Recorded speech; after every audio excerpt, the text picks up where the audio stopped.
Scary stories to tell in the dark. Strange and scary things. Pioneers used to entertain themselves by telling scary stories. At night they might gather in somebody's cabin or around a fire and see who could scare the others the most. Some girls and boys in my town do the same thing today. They get together at somebody's house and they turn out the lights and eat popcorn and scare one another half to death. Telling scary stories is something people have done for thousands of years, for most of us like being scared in that way. Since there isn't any danger, we think it is fun. There are a great many scary stories to tell. There are ghost stories. There are tales of witches, devils, boogeymen, zombies, and vampires. There are tales of monstrous creatures and of other dangers. There even are stories that make us laugh at all this scariness. Some of these tales are very old, and they are told around the world, and most have the same origins. They are based on things that people saw or heard or experienced, or thought they did. Many years ago, a young prince became famous for a scary story he started to tell, but did not finish. His name was Mamilius, and he was probably 9 or 10 years old. William Shakespeare told about him in The Winter's Tale. It was on a dark winter's day that his mother, the queen, asked him for a story. "A sad tale's best for winter," he said. "I have one of sprites and goblins." "Do your best to frighten me with your sprites," she said. "You're powerful at it." "I shall tell it softly," he said. "Yon crickets shall not hear it." And he began. There was a man dwelt by a churchyard. But that was as far as he got. For at that moment the king came in and arrested the queen and took her away. And soon after that, Mamilius died. No one knows how he would have finished his story. If you started as he did, what would you tell? Most scary stories are, of course, meant to be told. They are more scary that way, but how you tell them is important. As Mamilius knew, the best way is to speak softly, so that your listeners lean forward to catch your words, and to speak slowly, so that your voice sounds scary. And the best time to tell these stories is at night. In the dark and the gloom, it is easy for someone listening to imagine all sorts of strange and scary things. Written by Alvin Schwartz.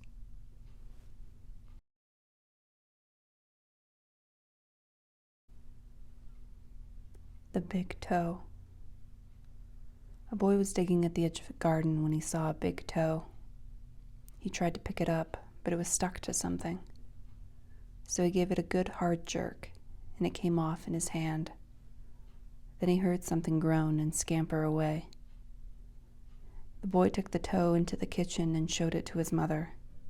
"It looks nice and plump," she said. "I'll put it in the soup, and we'll have it for supper." That night his father carved the toe into 3 pieces, and they each had a piece. Then they did the dishes, and when it got dark they went to bed. The boy fell asleep almost at once, but in the middle of the night a sound awakened him. It was something out in the street. It was a voice, and it was calling to him. "Where is my toe?" it groaned. When the boy heard that, he got very scared, but he thought, "It doesn't know where I am. It will never find me." Then he heard the voice once more, only now it was closer. "Where's my toe?" it groaned. The boy pulled the blankets over his head and closed his eyes. "I'll go to sleep," he thought. "When I wake up, it will be gone." But soon he heard the back door open, and again he heard the voice. "Where is my toe?" it groaned. Then the boy heard footsteps move through the kitchen into the dining room, into the living room, into the front hall. Then slowly they climbed the stairs. Closer and closer they came. Soon they were in the upstairs hall.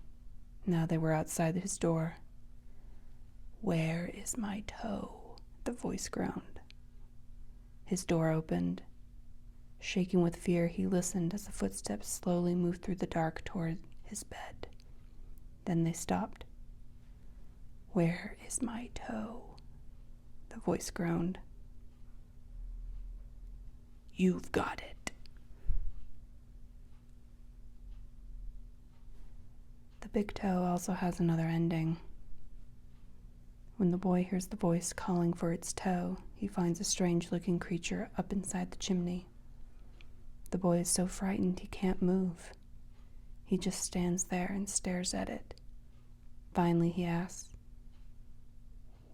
"What have you got such big eyes for?" And the creature answers, "To look you through and through." "What you got such big claws for?" "To scratch up your grave." "What you got such big mouth for?"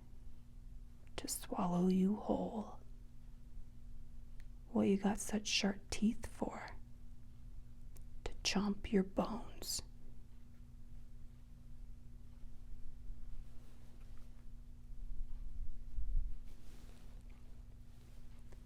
The walk.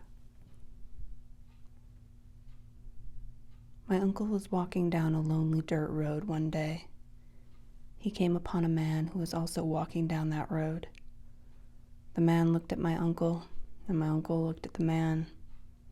The man was scared of my uncle, and my uncle was scared of that man. But they kept on walking, and it began to get dark. The man looked at my uncle, and my uncle looked at the man. The man was very scared of my uncle, and my uncle was very scared of that man. But they kept on walking, and they came to a big woods. It was getting darker, and the man looked at my uncle, and the uncle looked at the man. The man was really scared of my uncle, and my uncle was really scared of that man.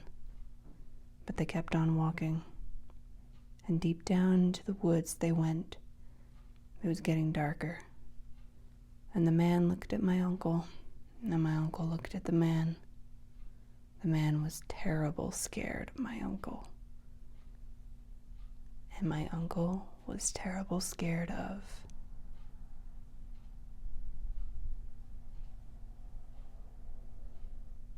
What do you come for? There was an old woman who lived all by herself, and she was very lonely. Sitting in the kitchen one night, she said, "Oh, I wish I had some company." No sooner had she spoken than down the chimney tumbled 2 feet from which the flesh had rotted. The old woman's eyes bulged with terror. Then 2 legs dropped to the hearth and attached themselves to the feet. Then a body tumbled down, then 2 arms and a man's head. As the old woman watched, the parts came together into a great, gangling man. The man danced around and around the room. Faster and faster he went. Then he stopped and looked her in the eyes. "What do you come for?" she asked, in a small voice that shivered and shook. "What do I come for?" he said. "I come for you." Mitai Doti Walker. There was a haunted house where every night a bloody head fell down the chimney. At least that's what people said. So nobody would stay there overnight. Then a rich man offered $200 to whoever would do it, and this boy said he would try, if he could have his dog with him. So it was all settled. The very next night the boy went into the house with his dog. To make it more cheerful, he started a fire in the fireplace. Then he sat in front of the fire and waited, and his dog waited with him. For a while nothing happened, but a little after midnight he heard someone singing softly and sadly off in the woods. The singing sounded something like this: "Mitai Doti Walker." "It's just somebody singing," the boy told himself, but he was frightened. Then his dog answered the song. Softly and sadly it sang, Lynchy Kinchy, Collie Molly, Dingo Dingo. The boy could not believe his ears. His dog had never uttered a word before. Then a few minutes later he heard the singing again. Now it was closer and louder, but the words were the same. Meetai Doti Walker. This time the boy tried to stop his dog from answering. He was afraid that whoever was singing would hear it and come after them. But his dog paid no attention and sang it again. Lynchy Kinchy, Collie Molly, Dingo Dingo. A half hour later, the boy heard the singing again. Now it was in the backyard, and the song was the same. Meetai Doti Walker. Again, the boy tried to keep his dog quiet, but the dog sang out louder than ever. Lynchy Kinchy, Collie Molly, Dingo Dingo. Soon the boy heard the singing again. Now it was coming down the chimney. Meetai Doti Walker. The dog sang right back. Lynchy Kinchy, Collie Molly, Dingo Dingo. Suddenly a bloody head fell out of the chimney. It missed the fire and landed right next to the dog. The dog took one look and fell over, dead from fright. The head turned and stared at the boy. Slowly it opened its mouth and...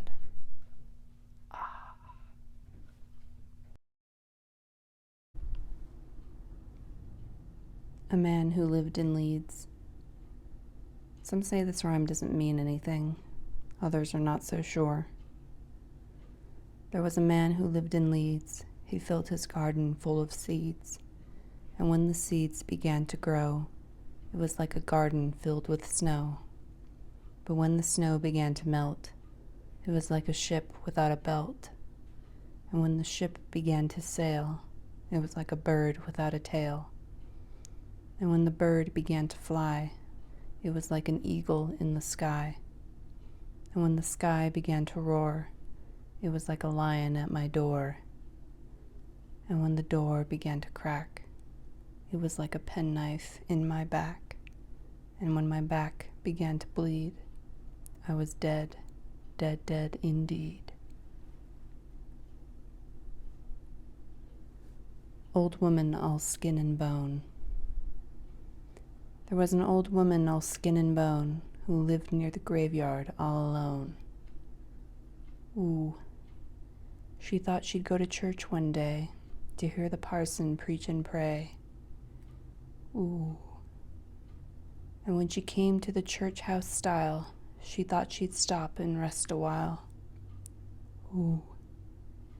When she came up to the door, she thought she'd stop and rest some more. Ooh. But when she turned and looked around, she saw a corpse upon the ground. Ooh.